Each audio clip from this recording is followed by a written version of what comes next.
नमस्कार दोस्तों। तो कैसे हैं आप लोग। तो चलिए आज स्टार्ट करते हैं।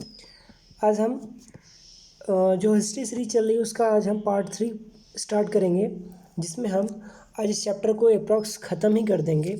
ठीक है, तो चलिए स्टार्ट करते हैं। तो आज हम पहला क्वेश्चन लेते हैं। पहला क्वेश्चन क्या है हमारा कि दधेरी एक परवर्ती हापड़ी पूरा स्थल है, तो ये कहाँ का है, हमें ये बताना है। तो ये कहाँ का है। तो देखो सर, ये पंजाब का है। कहाँ का है, ये पंजाब का, यानी ऑप्शन नंबर बी हमारा क्या है, करेक्ट है। ओके सर, तो आइए नेक्स्ट क्वेश्चन पे आते हैं। नेक्स्ट क्वेश्चन क्या है हमारा कि विंध्य क्षेत्र के किस क्वेश्चन नंबर 52 है कि विंध्य क्षेत्र के किस शिलाश्रय में सर्वाधिक मानव कंकाल मिले हैं। विंध्य क्षेत्र की बात कर रहा है, तो विंध्य क्षेत्र मतलब आपका इस यूपी के एरिया की बात कर रहे हैं। तो लिखिया ऑप्शन नंबर डी क्या है आपका, करेक्ट है। ओके, आई नेक्स्ट क्वेश्चन पे आते हैं। क्वेश्चन 53 क्या गिवन है कि गैरिक मृतभांड पात्र OCP का नामकरण हुआ था। ठीक है, तो नामकरण हुआ था, कब हुआ था, कैसे हुआ था। तो इसका जब नामकरण हुआ था वो हुआ था हस्तिनापुर में। यानी ऑप्शन नंबर ए क्या है, करेक्ट है आपका। यानी ऑप्शन नंबर ए क्या है आपका, करेक्ट है। आइए क्वेश्चन 54 पे चलते हैं। नवदातोली किस राज्य में अवस्थित है। नवदातोली की बात कर रहा है कि पूछ रहा है किस राज्य में अवस्थित है। तो नवदातोली जो आपका है वो राज्य मध्य प्रदेश है। कौन सा है, मध्य प्रदेश। यानी ऑप्शन नंबर डी क्या है आपका, करेक्ट है। आइए आगे बढ़ते हैं क्वेश्चन 55 पे। जैसा कि क्वेश्चन 55 देख सकते हैं आप, क्या लिखा है, पाषाण उपकरण निर्माण का एक केंद्र ईसामपुर निम्न में से किस राज्य में स्थित है। यानी ये पूछ रहा है कि जो ईसामपुर है, ईसामपुर वो किस राज्य में है। महाराष्ट्र में, गोवा में, कर्नाटक में, राजस्थान में। तो कहाँ है वो, ईसामपुर आपका कर्नाटका में है। तो ऑप्शन नंबर सी क्या है आपका, करेक्ट है। ओके, क्वेश्चन 56 किस स्थल पर काले तथा लाल मृतभांडों की तस्वीर स्थिति को OCP और PGW के मध्य सर्वप्रथम पहचाना गया था। तो वो प्लेस क्या है, अतरंजी खेड़ा। अतरंजी खेड़ा आपका यूपी में कासगंज एक एरिया है, वहाँ उसके आसपास है। अगर आप कभी इस एरिया में जाएँ तो इस जगह पे जाएँ, आज भी यहाँ पे चीज़ें उसी अकॉर्डिंग बनी हुई हैं। बहुत ज़्यादा यहाँ पे बिखरापन नहीं मिलेगा आपको, हर चीज़ संयोजित रूप से आपको यहाँ पे देखने को मिल सकती है। आइए क्वेश्चन 57 चलते हैं। तो क्वेश्चन 57 क्या है कि निम्न सूची 1 को सूची 2 से सम्मिलित कीजिए और सूचियों के नीचे दिए गए कूट का प्रयोग करके सही उत्तर का बताना है। तो चलिए देखिए, यहाँ पे जैसे गिवन है, कह रहा है सूची 1 में ये है ABCD, ये सूची 1 है, 1 2 3 4 ये सूची 2 है। कह रहा है इस नदी तंत्र के किनारे हड़प्पा बस्तियों का, ठीक है। तो नदी तंत्र है हड़प्पा, तो हमें पता है कौन सी नदी तंत्र है हड़प्पा, तो सिंधु नदी तंत्र है। तो देखिए क्या सिंधु या किससे रिलेटेड कोई नदी है यहाँ पे। तो ऑप्शन नंबर डी हमारा देखिए यहाँ पे सही हो रहा है। ऑप्शन नंबर डी हमारा सही हो रहा है। 4 का ए का 4, तो घग्गर हाकड़ा स्थल के रूप में जाना जाता है। ठीक है, बस्तियों को घग्गर हाकड़ा स्थल के रूप में जाना जाता है। ऑप्शन बी है, इस हड़प्पा स्थल से हाल ही में रंजक भांडो भंडार मिले हैं। तो बी का क्या है, बी का है आपका 3, इसमें कुणाल आरंभिक हड़प्पा संपर्क के साक्ष्य। कश्मीर के इस नवपाषाण स्थल से 3 कुणाल मिले हैं, स्थल से मिले हैं, क्या मिले, तो ये 3 का जो है वो 1 हो जाएगा। ठीक है, यानी सी का 1 हो जाएगा। बुर्जहोम सबसे सघन वितरण है इसका। और ऑप्शन नंबर डी देखिए कह रहा है इस स्थल को भारत में विशुद्ध ताम्रयुगीन है। ठीक है, तो ये लास्ट कौन सा बचा, लास्ट हमारा बचा है सेकंड वाला, आहाल तथा आभूषण का अप्रत्याशित। चलिए थोड़ा सा क्वेश्चन डिफिकल्ट है ये IAS प्री का क्वेश्चन था, इसलिए थोड़ा सा क्या था, डिफिकल्ट था। सारे क्वेश्चन एक जैसे लग रहे थे। क्वेश्चन 58 देखिए, इनाम गांव भारत के किस राज्य में स्थित है। इनाम गांव पूछ रहा भारत के किस राज्य में स्थित है। तो इनाम गांव भारत के महाराष्ट्र में स्थित है। सूची 1 को सूची 2 से सम्मिलित करना है। चलिए देखिए, अब यहाँ पे पूरा सूची 1 में पूरा पाषाण काल, मध्य पाषाण काल, नवपाषाण काल, ताम्र पाषाण काल। अब ऑप्शन में क्या, सूची 2 में क्या दिया है, कच्चे पके मकान, नदी तट अधिवास, जलाश्रय अधिवास और गर्त अधिवास कूट। तो अब देखिए, अगर ऐसे देखा जाए, पार्शली देखा जाए, तो सीधे मैं इसका ऑप्शन ले लेता हूँ। ऑप्शन जैसे इसका है बी क्या है, इसका ऑप्शन सही है। तो कह रहा है फर्स्ट का बी, जो पूरा पाषाण काल है वहाँ नदियों तट के अधिवास मिले हैं, ठीक है। अब जो मध्य पाषाण काल है वहाँ पे क्या है, जलाश्रय अधिवास मिले हुए हैं। जो नवपाषाण काल है वहाँ पे क्या है, गर्त अधिवास कूट मिले हैं, जैसे कि आपका जम्मू एंड कश्मीर में जम्मू एंड कश्मीर में एक एग्जांपल मैंने दिया था। और फिर फोर्थ है ताम्रपाषाण काल, तो वहाँ पे कच्चे पक्के मकान, जैसे आपका सिंधु सभ्यता जब आएगा तो वहाँ पे वो एक प्रकार का ताम्रपाषाण युगीन है। आइए क्वेश्चन नंबर 60 पे चलते हैं। क्वेश्चन 60 क्या है, सूची 1 का सूची 2 से सम्मिलित कीजिए।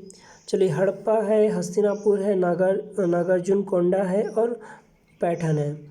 नदियाँ कौन सी हैं, गोदावरी है, रावी है, गंगा है और कृष्णा नदी है। ओके, चलिए स्टार्ट करते हैं इसको मिलाना। तो यहाँ पे देखिए क्या हो जाएगा, अगर हड़प्पा की बात करें तो हड़प्पा कहाँ है, रावी नदी पे है, यानी ये जो हो जाएगा ऑप्शन नंबर ए इसका, यानी ए का 2 हो जाएगा। ए का क्या हो गया, ए का 2 हो गया। चलिए दूसरा देखते हैं, हस्तिनापुर जो है वो कहाँ पे, गंगा नदी पे है, यानी क्या हो गया आपका बी जो हो गया वो क्या हो गया, 3 हो गया। ओके, अब देखिए 2 और 3 कहीं मिल जाए क्या, यहाँ पे ए में देखिए 1 है, 2 है, 2 और 3, यानी ऑप्शन बी क्या है आपका करेक्ट है, यहीं से हो जाएगा। अब बचे आपका सी नागार्जुन, तो ये क्या हो जाएगा, नागार्जुन आपका कृष्णा नदी पे और पैठन आपका गोदावरी नदी पे। आइए क्वेश्चन नंबर 60 पे चलते हैं। 61 क्या कह रहे हैं, निम्नलिखित में से कौन सा सुमेलिखित नहीं है। अब यहाँ पे है कायथा कर्नाटक का, चिरात बिहार का, पांडुराजर डीबी बंगाल का और दायमाबाद महाराष्ट्र का। ये स्टेट है, ठीक है, जगह है वहाँ की बात है। तो यहाँ पे ये सुमेलिखित नहीं है, बाकी ये सब क्या है, सुमेलिखित है। तो ऑप्शन नंबर ए हमारा जो है वो क्या है, मतलब सही होगा, लिखा गलत है, ठीक है। आइए क्वेश्चन 62 में चलते हैं।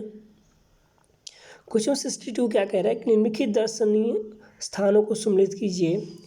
उदयगिरी, भीमबेटका, बांधवगढ़, चित्रकूट। तो एक प्रकार से आपको पता है ये सारे यूपी के मैक्सिमम यूपी के हैं, जैसे चित्रकूट हो गया, बांधवगढ़ यूपी के हैं, भीमबेटका आपका एमपी से रिलेटेड है। तो अब ये क्या है, अब यहाँ पे जो ऑप्शन गिवन है जिससे मिलाना है आपको, प्रागैतिहासिक चित्र, शिला चित्र हैं, शिलाओं का उत्खनन कर गढ़ी मूर्तियाँ, स्तंभ आदि और राम कथा से जुड़ी तीर्थ स्थान और राष्ट्रीय उद्यान कूट। तो चलिए मैच करते हैं। तो देखिए क्या हो जाएगा, अगर उदयगिरी की बात करें तो उदयगिरी में अगर आपको क्या मिलेगा, आपको शिलाओं की उत्खनित कर गढ़ी मूर्तियाँ, स्तंभ आदि आपको ये प्राप्त हो जाएंगे। तो यानी ए का क्या हो गया, 2 हो गया, ए का क्या हो गया, 2 हो गया।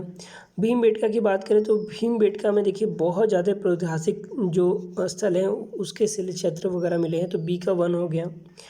ओके, अब बात करें बांधवगढ़ की, तो बांधवगढ़ में क्या है, बांधवगढ़ राष्ट्रीय उद्यान है, ठीक है। बांधवगढ़ क्या आपका राष्ट्रीय, सी का क्या हो गया, सी का 4 हो गया, सी का क्या हो गया, सी का 4 हो गया। बचा क्या फ्रेंड्स आपका डी, तो डी ऑप्शन बचा है 3, तो डी का 3 हो गया। तो यहाँ पे देखिए 2143 ऑप्शन नंबर डी क्या है, सही है। चलिए आगे चलते क्वेश्चन नंबर 61 पे। देखिए थोड़ा सा यहाँ कॉन्सेप्ट वाला ही आईएएस का क्वेश्चन है, थोड़ा सा इसको अच्छे से समझिएगा। क्या कह रहा है कि प्रागैतिहासिक भारत के संदर्भ में अधिकतर कृषि स्थलों से नवपाषाणकालीन उपकरण भी उपलब्ध हुए हैं, ठीक है। यानी कृषि स्थल से क्या हुआ है, नवपाषाणकालीन उपकरण भी उपलब्ध हुए हैं। अब इसका कारण क्या है, अस्थायी कृषि गतिविधि के लिए आवश्यकता थी कि विभिन्न प्रकार के सूक्ष्म पाषाण उपकरणों का विकास तथा उपयोग हो। तो देखिए अब इसका रीज़न क्या बताना, देखिए रीज़न तो दोनों सही हैं, ठीक है, कि ए और आर दोनों सही हैं, और आर ए का सही स्पष्टीकरण है। देखिए बात भी बिल्कुल सही है, क्योंकि अगर हम मान लीजिए कोई कृषि करते हैं, ठीक है, तो अगर हमें ज़मीन को जोतना है, ठीक है, अगर मान लीजिए कुछ और भी खेती करते हैं तो हो सकता है फिर जो फसल हो उसे काटना है, तो उसके लिए जो औजार हो वो कहाँ से आएंगे, तो वो उन्हीं औजारों का क्या हो उपयोग करते हैं। तो ऑप्शन नंबर ए जो हमारा क्या है वो बिल्कुल सही हो रहा है। चलिए नेक्स्ट क्वेश्चन पे आते हैं। क्वेश्चन नंबर 64, सूची नेम को सूची नेम से सम्मिलित कीजिए और सूचियों के लिए नीचे दिए गए कोड से सही उत्तर लिखिए। तो देखिए उज्जैन है, यहाँ ऊपर से है, भीरमानपुर है, उज्जैन है, कायथा है और आन है। और इसके जो हैं वो क्या है, बनास संस्कृति है, ताम्रनिधि है, गौरी मृदभांड परंपरा है और लघु पाषाण उपकरण है। तो इनको जब मैच करेंगे तो ऑप्शन नंबर बी जो है इसका करेक्ट हो जाएगा। ठीक, आइए नेक्स्ट क्वेश्चन में चलते हैं। क्वेश्चन नंबर 65 क्या कह रहा है? क्वेश्चन 65, आज इस चैप्टर को ख़त्म कर देना है क्योंकि नेक्स्ट वीडियो से हमें क्या करना है, हमें सिंधु सभ्यता पढ़ना है। तो कोशिश रहेगी कि इस चैप्टर में आज ही ख़त्म हो जाए।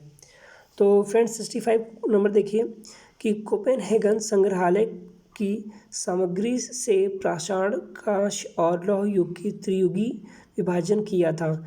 यानी क्या था, थॉमसन ने क्या किया था, थॉमसन ने एक कोपेनहेगन संग्रहालय की सामग्री से पाषाण काल, कांस्य काल और लौह युग को क्या किया था, त्रियुगीन विभाजन किया था।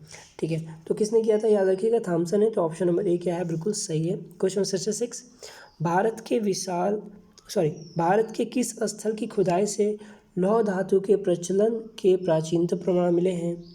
तो देखिए ये आपका अतरंजी खेड़ा है ना, अतरंजी खेड़ा, यहाँ से आपके प्राचीनतम साक्ष्य प्राप्त हुए अतरंजी खेड़ा से। कहाँ से फ्रेंड्स? अतरंजी खेड़ा से। ओके, क्वेश्चन नंबर 67,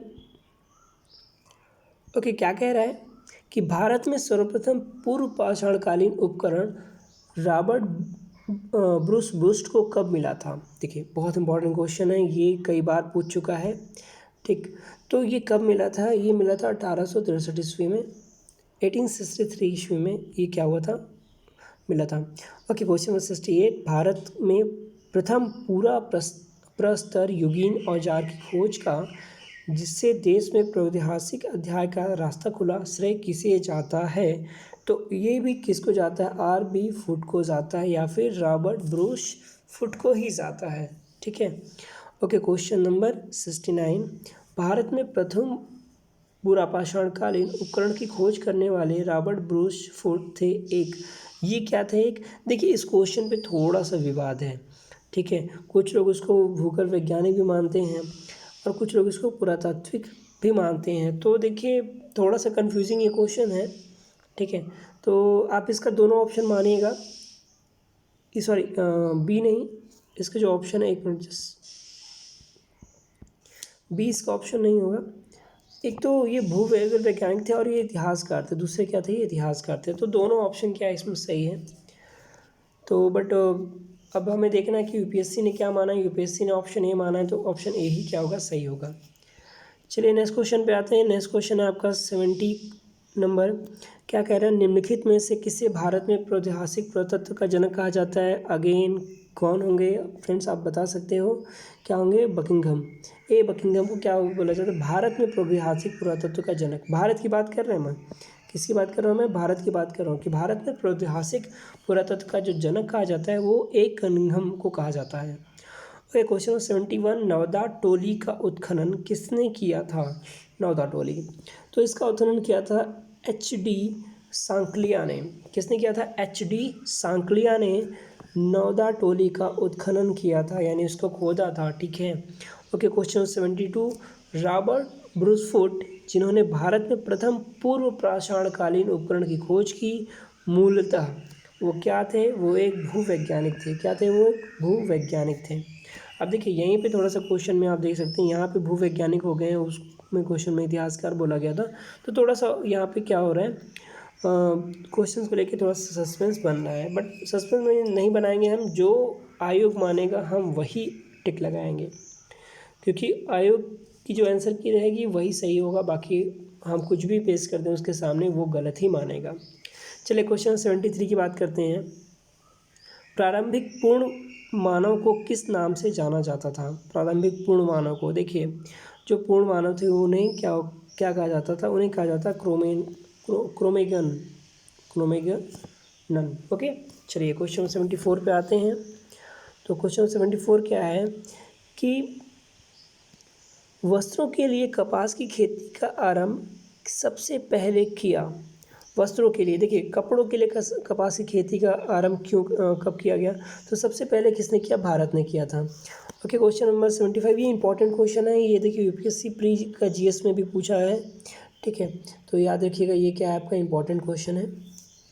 क्वेश्चन 75 देखिए, कार्बन डेटिंग का प्रयोग किसकी उम्र निर्धारण के लिए किया जाता है। देखिए कार्बन डेटिंग का प्रयोग किसके लिए किया जाता है, जो फॉसिल्स होते हैं, फॉसिल्स उसके लिए।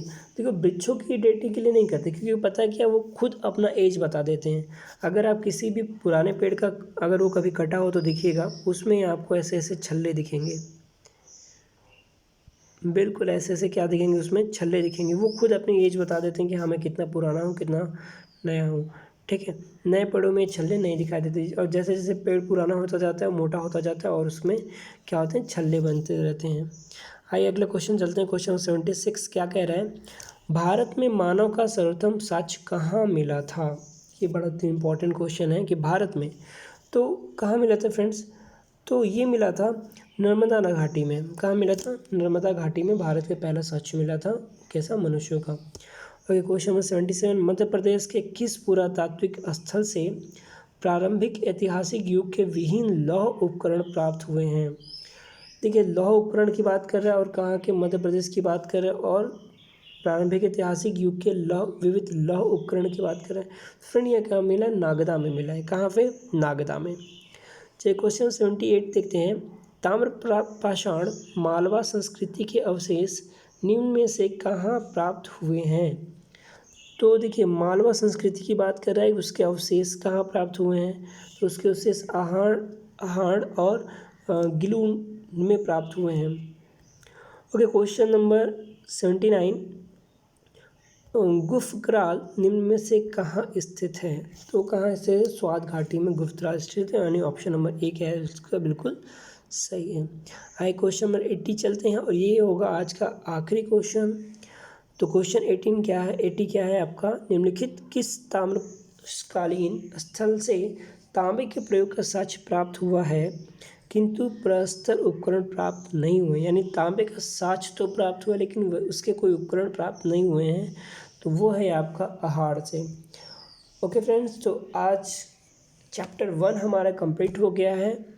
ये पार्ट 1, पार्ट 2, पार्ट 3 में चैप्टर 1 कंप्लीट हो गया है। अब नेक्स्ट पार्ट जो पार्ट 4 आएगा उसमें हम चैप्टर 2 स्टार्ट करेंगे।